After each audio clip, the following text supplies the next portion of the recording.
Hello future engineers, welcome to my YouTube channel. If you're still new to my channel and you like what I'm doing, please don't forget to share my videos to your friends and to your friends' friends.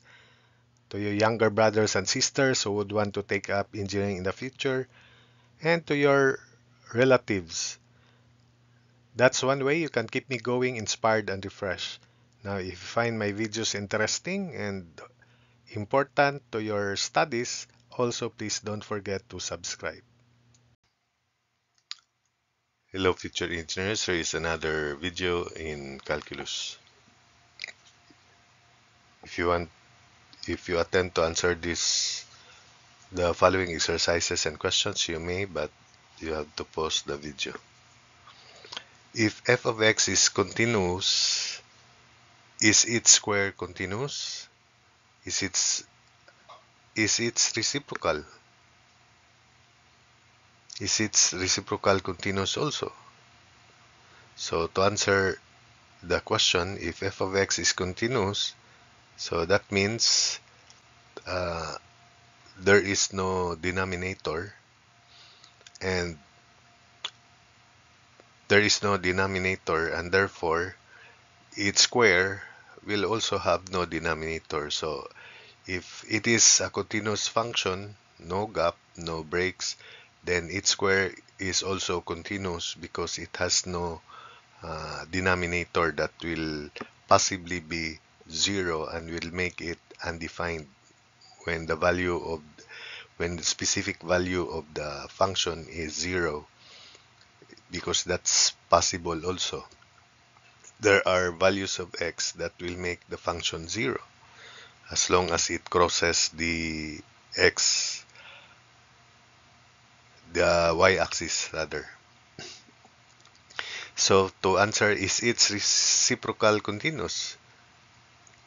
The reciprocal may not be continuous for those values of x where f of x is zero, because division by zero is not defined. So the reciprocal of a continuous function, again, may not be continuous. There may be breaks at the points where the value of f of x is zero. So that's the answer for that first question.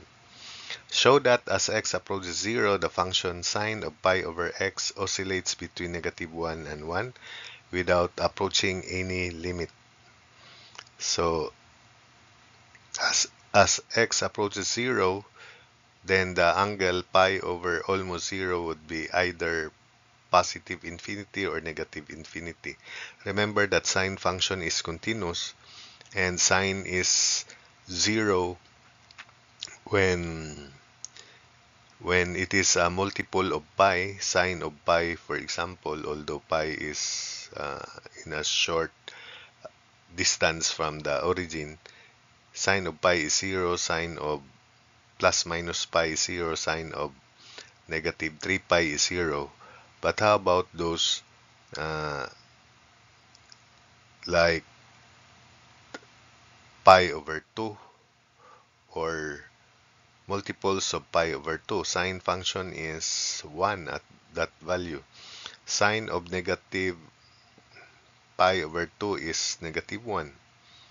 So that's why if it is sine of n pi over 2 and n is large, which is an integer plus minus, it is either 1 or -1. That's why it oscillates between -1 and 1.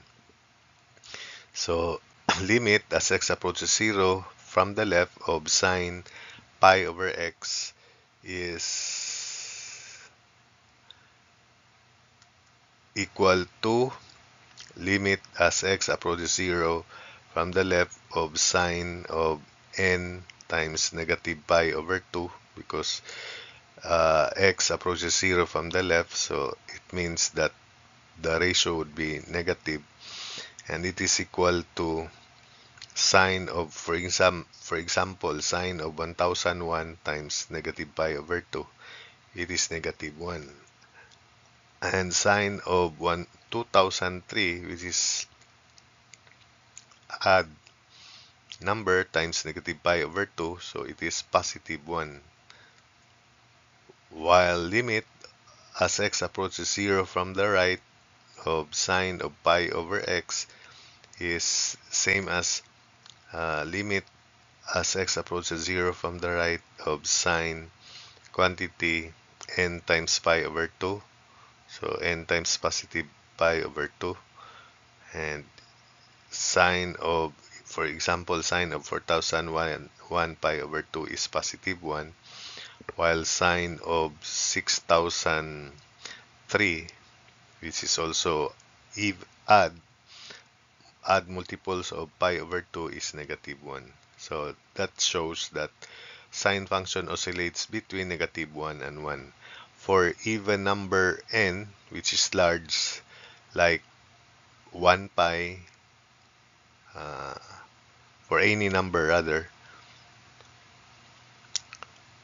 any integer, odd or even integer, which is large, and multiples of pi, it is 0. Sine of pi, sine of 2 pi, sine of 1000 pi, sine of 1005 pi, sine of 10,689 pi, that will be 0. So that shows that limit as x approaches 0 is undefined or no limit after all, but it oscillates between negative 1 and 1. There are also values of sine of as x approaches 0 where it is equal to 0.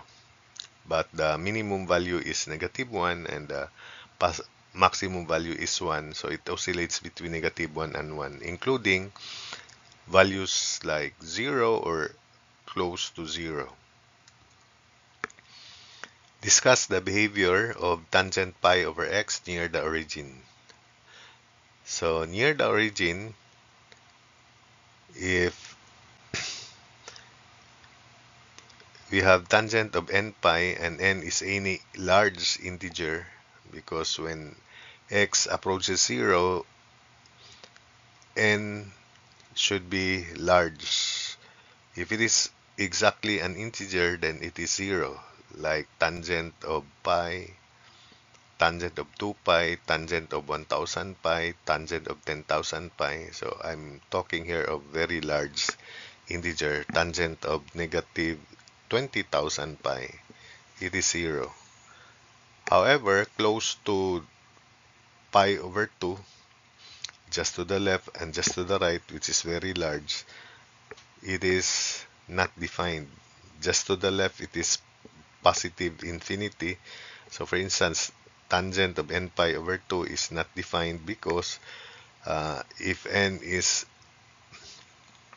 any integer which is large, so 1000, 10,000 or 20,005 times pi over 2, tangent of that is not defined. But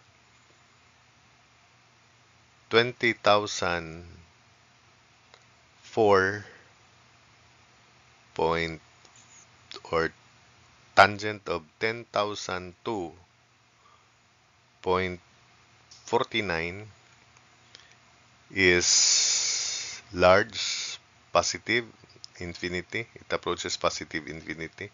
Much more if you make a tangent of 10,002.499, it is positive infinity, positive large value. While tangent of 10,002.511 is negative large value. And tangent of n pi over 2 in general, where n is in any integer. So if it is such that n over 2 would be a whole number but large, it is 0.